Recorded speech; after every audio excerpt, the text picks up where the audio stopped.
Hola, aquí estamos nuevamente, esta vez para hablar un poco del método etnográfico en la investigación cualitativa. Para comenzar debemos recordar que la investigación educativa tiene un marcado carácter social.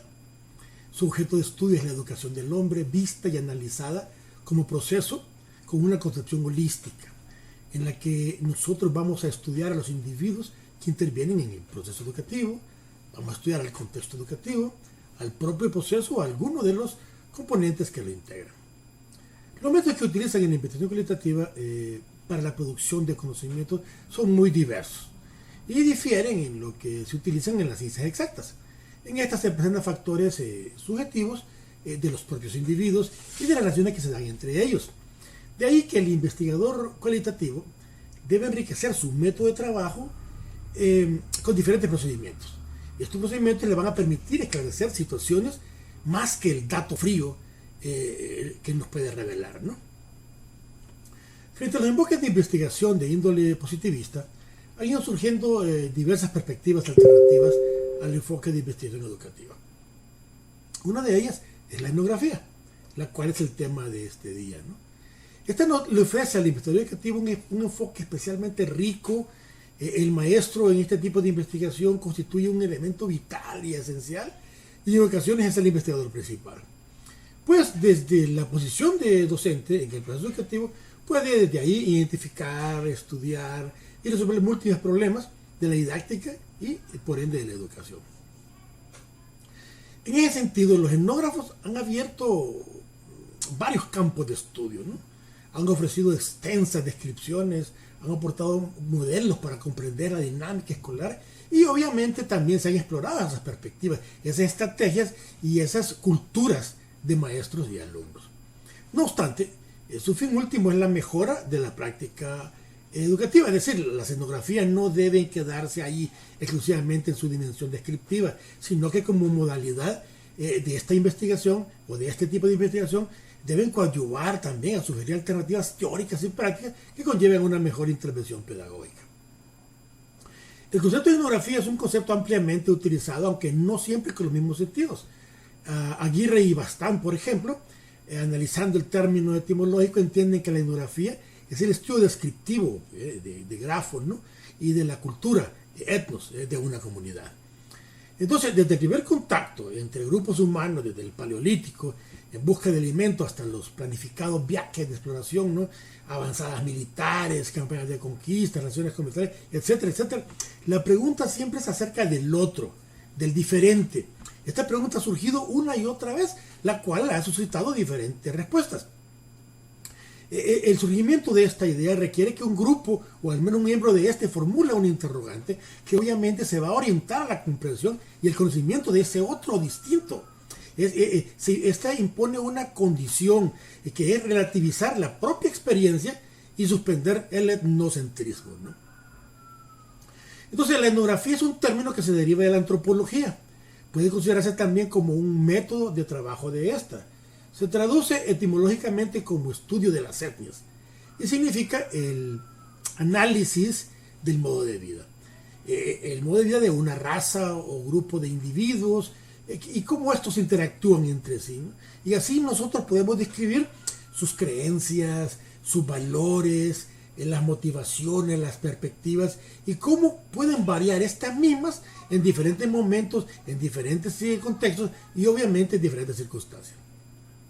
Entonces, podríamos decir que la etnografía describe las múltiples formas de vida de los seres humanos. Es por eso que el etnógrafo tiene que insertarse en la vida del grupo y convivir con sus miembros. Y esto por un tiempo prolongado, pues ante todo tiene la necesidad de ser aceptado en ese grupo. Después de aprender su cultura, tiene que comprenderla y describirla y describir tal como sucede. Y describir sobre todo las circunstancias en que suceden mediante el uso del mismo lenguaje que utilizan los participantes. Velasco y Díaz de Rada afirman que la etnografía de la escuela no es más que el resultado de explicar una práctica etnográfica y una reflexión antropológica al estudio de la institución escolar.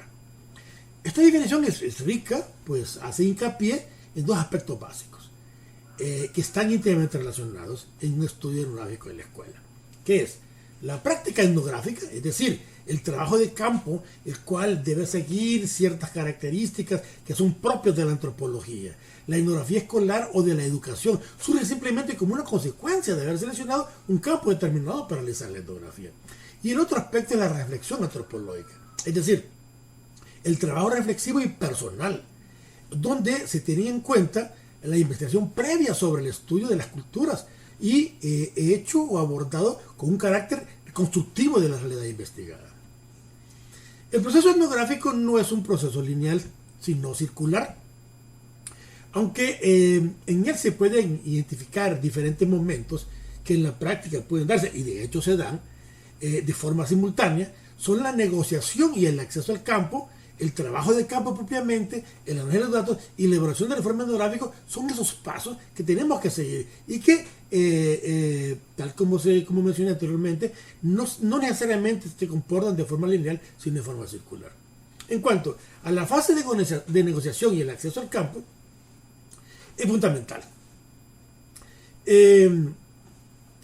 Inicialmente suele ser un problema al que aluden muchas obras de etnografía, y que es, como muy acertadamente lo plantea R. Stake, que dice: casi siempre la recogida de los datos se juega en casa, en la casa de alguien. En la mayoría de los casos supone al menos una pequeña invasión de la vida privada. Los procedimientos, entonces, para obtener respuestas se basan en que siempre se da por supuesta la necesidad de obtener permisos. ¿A quién corresponde el espacio en que nos movemos? Esa es la pregunta. La fase de la negociación, que nos abre o no las puertas del campo de estudio, es obligada y puede determinar en buena medida el curso de la investigación. En el fondo, se trata de venderse a sí mismo como una persona digna de crédito que lleva a cabo un proyecto de mucho valor. No obstante, la entrada al campo y la recogida de información no son fases distintas, porque negociando el acceso nos hacemos con un tipo de información muy valiosa, y porque de algún modo esa negociación es un proceso, y es un proceso permanente. Los primeros momentos son tan cruciales como el resto de los momentos, solo que en el comienzo nosotros ignoramos casi todo, pero debemos tener en cuenta que el acceso no es solo una cuestión de presencia o ausencia física, es mucho más que una simple cuestión de conseguir o poseer un permiso para llevar a cabo la investigación.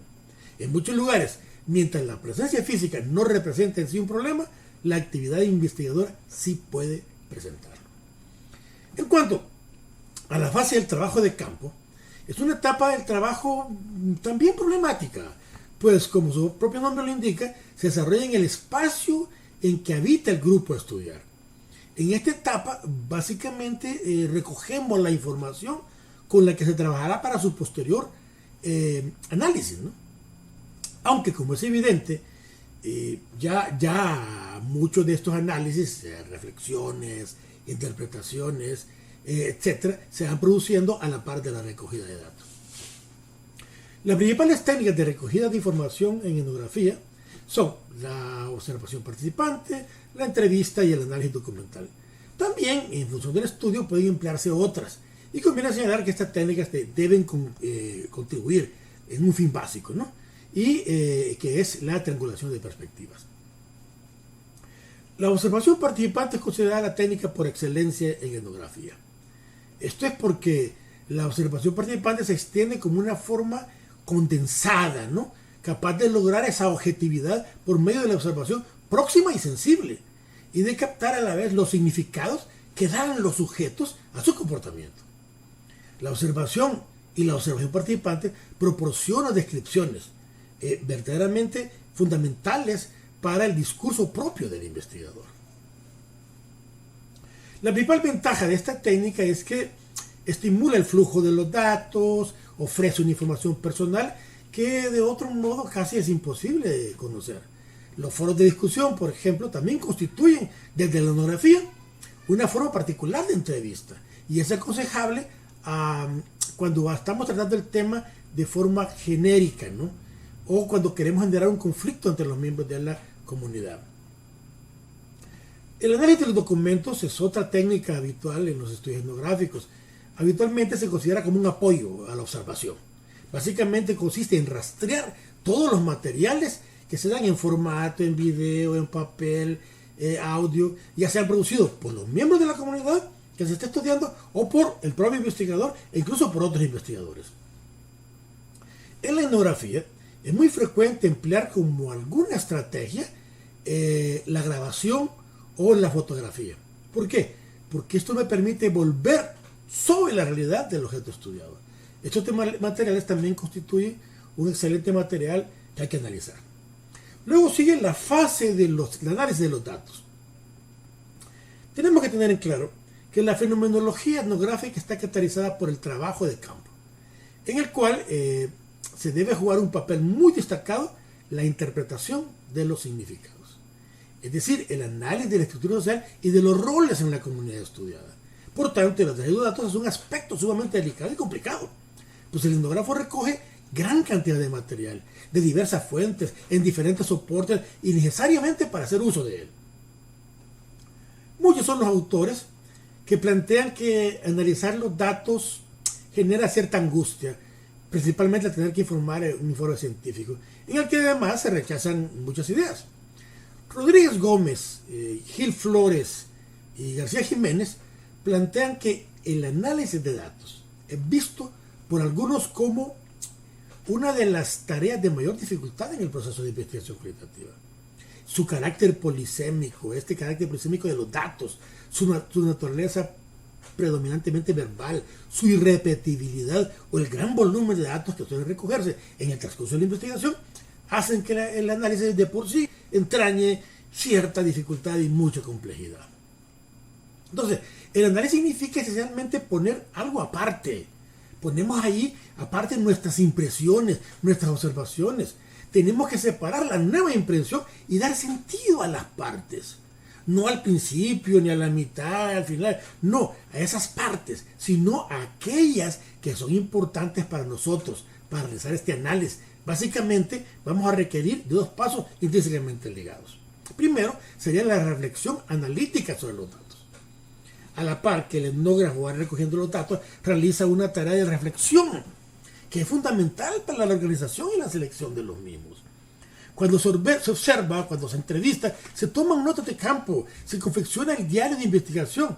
Pero tenemos que tener en cuenta que la labor del etnógrafo no se limita a registrar. Juega el etnógrafo un papel centralizador en todo el estudio. Su mente archiva y desecha, recoge y analiza, reflexiona lo vivido, lo sentido, lo pensado, ¿con base a qué? A los datos recogidos. El siguiente, esta selección, esta organización, podemos ver en esta reflexión podemos ver dos puntos principales. El primero es la selección y la reducción de los datos, que, dado los impresionantes volúmenes de información con los que trabaja el etnógrafo, es preciso apartar aquello que verdaderamente es relevante para el estudio y aquello que no lo es. Reducir los datos con los que se va a trabajar finalmente no es una tarea sencilla, pues implica dejar a un lado gran cantidad de material. Y por otro lado, en cuanto a la reducción analítica de los datos, tenemos la organización y categorización de los datos. Una vez que hemos seleccionado los datos, es preciso organizar los mismos. Esta operación puede realizarse de modo manual o podemos emplear programas informáticos. Pero en cualquier caso, es el etnógrafo el que tiene que tratar y de ser consecuente con los intereses de su investigación. Podría tenerse en cuenta que estos programas informáticos, por ejemplo, hacen un excelente trabajo en el recuento de frecuencias, pero no reflexionan sobre el significado que encierran esas muestras que están sometidas en el programa. Entonces, el etnógrafo, en su esfuerzo por dar sentido a los datos recogidos, genera y regenera categorías explicativas en las que agrupa los significados más relevantes, lo cual conlleva a un trabajo bastante considerable. La cuarta fase es la elaboración del informe etnográfico. Elaborar un informe de un estudio realizado suele ser una tarea un poco complicada, ¿no? ¿Por qué? Porque tras horas y horas de lectura, observaciones, conversaciones, entrevistas, análisis de documentos, no es sencillo pues escribir esto, porque escribir significa divulgar. Entonces, la redacción académica es una actividad pura, rigurosamente disciplinada, que exige dedicación, tranquilidad, optimismo y reflexión permanente. aunque no siempre es posible dedicarle todo el tiempo que se precisa. Entonces, con toda esta breve plática o esta breve información, ¿no?, podemos concluir en que el trabajo etnográfico implica gran rigor teórico, técnico y metodológico, aunado esto a una apertura y flexibilidad para ver, registrar y posteriormente analizar esas situaciones que se presentan y que no pueden ser explicadas por elementos teóricos previos o iniciales. Su metodología entonces implica la superación de los datos empíricamente registrados a través de la interpretación de su significado. Este método entonces nos lleva a encontrar lo general en lo particular, mediante la captación de lo esencial, que es lo universal. El énfasis del estudio etnográfico está en la interacción entre variables empíricas que están ubicadas en el contexto natural y que constituyen el trabajo de campo en su parte fundamental y más valiosa de la investigación. Para hacer etnografía, entonces, es necesario adentrarse en el grupo, aprender su lenguaje, sus costumbres, para hacer adecuadas interpretaciones de los sucesos. No se trata de hacer una simple fotografía con los detalles externos. Hay que ir más atrás, hay que ir más allá y analizar los puntos de vista que tienen los sujetos y las condiciones históricos-sociales que se dan. Bueno, eso es todo por el momento. En el transcurso de esta semana vamos a profundizar un poco más acerca de lo que es este método. Nos vemos en la próxima videoconferencia y no olviden quedarse en casa y salir solo cuando sea extremadamente necesario, siguiendo siempre las medidas de bioseguridad respectivas. Hasta luego.